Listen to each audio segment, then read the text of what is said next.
Think of an aspect of your life that dictates the limits of your freedom. Government and law enforcement, insurance and pharmaceutical companies, taxes, building permits, driver's licenses, and more. There are hundreds if not thousands of stipulations, regulations, and boundaries on our freedom. And out of the ones that were just mentioned, how many have you researched to find out whether they apply to you or not? Let's look at the forms of law that we currently acquiesce to.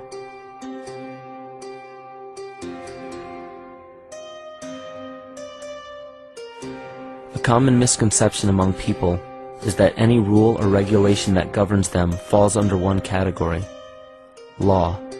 But there are many other forms of law that people abide by without realizing that they simply do not apply to them. Another misconception is that a nation's constitution gives us our rights. A constitution does nothing more than list the rights that we already have. We are born with inalienable rights, endowed to us by our Creator. They are not given to us, and they cannot be given away. The most a person can do with a right is choose whether to exercise it or not. Maritime admiralty law is what's known as the law of the water. It is superseded by civil law and only applies to those who willingly contract themselves into it.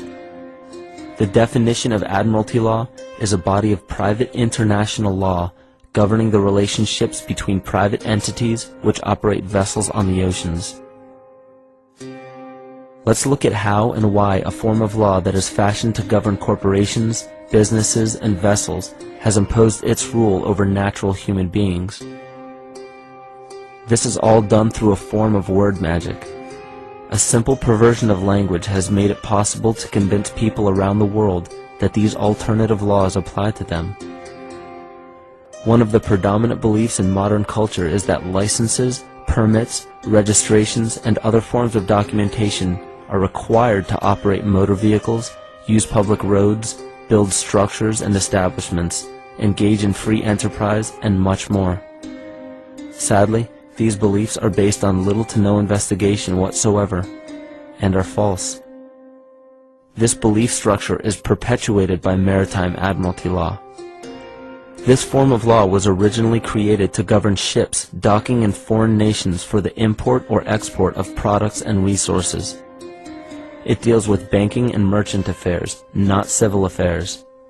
When a product is taken off of a ship and brought into a foreign land, that nation takes custody of the resource and accounts for it with a certificate. That certificate marks the birth date of that product in the custody of the respective nation.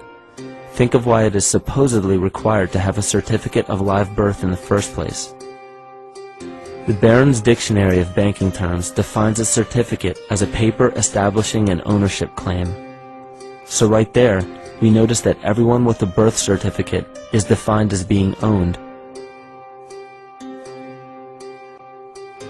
People are used as collateral with other nations because the U.S. is bankrupt. The United States declared bankruptcy on March 9th of 1933. At this point, the U.S. began taking out loans from a private, non-government affiliated corporation called the Federal Reserve. With no money to pay back the loans, the United States began using the citizens as collateral. All birth and marriage certificates are literally warehouse receipts. Just look at the similarities of warehouse receipts and birth certificates. Both document the date of issue, a serial number, registration number or receipt number, a description of the product, and an authorized informant to notify the appropriate government agency. With all of this information being readily available, the majority of people are unaware of their involvement with maritime admiralty law. This is possible through the manipulation of language. This admiralty law changed the meaning of the word person from a natural living person to a corporation.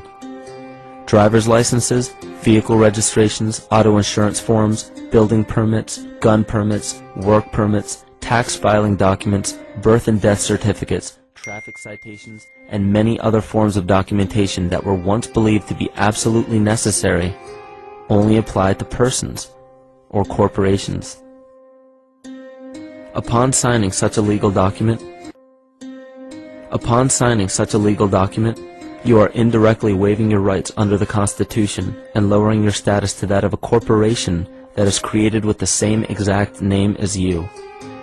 The only way to reconcile your true name from the name of the corporation is to take notice that the corporation has its name in all capital letters.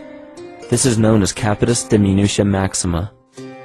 You may take notice that your driver's license, birth certificate, social security card, insurance cards, and more use all capital letters to legally represent the corporation with your name, not you. The corporation is known as an artificial person, whereas you, the human being, are known as a natural person. This deception goes even deeper when it comes to the courts that we attend. When showing up to court, you will notice that there are seats for witnesses behind a wooden fence or barrier. The defendant must cross through the entrance to the other side of the barrier where the plaintiff and judge sit. This act symbolizes the boarding of a ship. At this time, business can be conducted in maritime admiralty law. The judge, acting as captain or banker, is responsible for settling the balance between the two sides. This is why there is always a monetary value involved in any court case. The captain is simply dealing with banking and merchant disputes. Once the balance is paid, the case is closed. To turn the court case away from admiralty law where your rights are not protected, you must avoid agreeing to represent the artificial person. This is done by stating that you are the natural person. You don't have a first or last name because those imply corporate title. In a court case, you may state that the court takes judicial notice of your Honor's oath of office. Every judge must take an oath of office to practice law, yet you must make it clear to the court and the jury that the judge is acting as judge and not banker. Remember that you are a natural human being of the earth. You are not governed by anything but your own consciousness. Laws are created within a society. The society that created the laws we see being enforced today is called the Law Society. Yet the most beautiful part of this entire deception is the fact that we are not part of the Law Society, so their laws do not apply to us. Judges, lawyers, and law enforcement officers, they're all part of a society. Within that society, they've created their own language that's deceptively similar to English. They have these little things called statutes, acts, and regulations that seem like laws, but they really only apply to those within their society. So that basically means all the traffic violations, minimum age requirements, and everything except for damage to another person or their property doesn't really apply to the natural person. Laws only apply to those within the Law Society. The game being played is an illusion. You can simply choose to open your eyes and reclaim the freedom that you were born with, bound by nothing but the limits of your imagination. These are just a few examples of assuring that your rights are being protected. By far, the most important line of defense against this deception is to be aware of the perversion of language, and be absolutely aware of how you form your beliefs and concepts.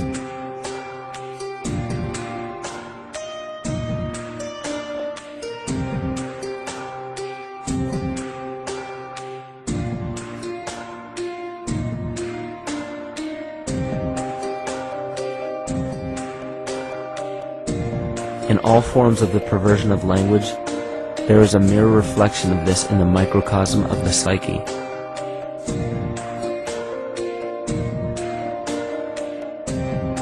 And the problem I see with humanity today is we don't truly know ourselves anymore. We have the 9-to-5 job, we have the house, the children, the bills, the television, the hobbies, and the errands that we run every single day, and we eventually begin to believe that this is who we are. But who are we beneath the job title, beneath the status of mother or father, theist or atheist, Republican or Democrat, black or white, man or woman? Who are we?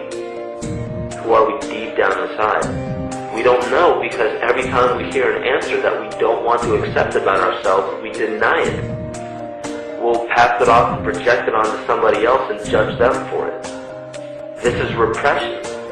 And we see what repression can do to us on an individual level, but what about on a collective level of humanity? What happens when the whole world refuses to see what they truly are on the inside?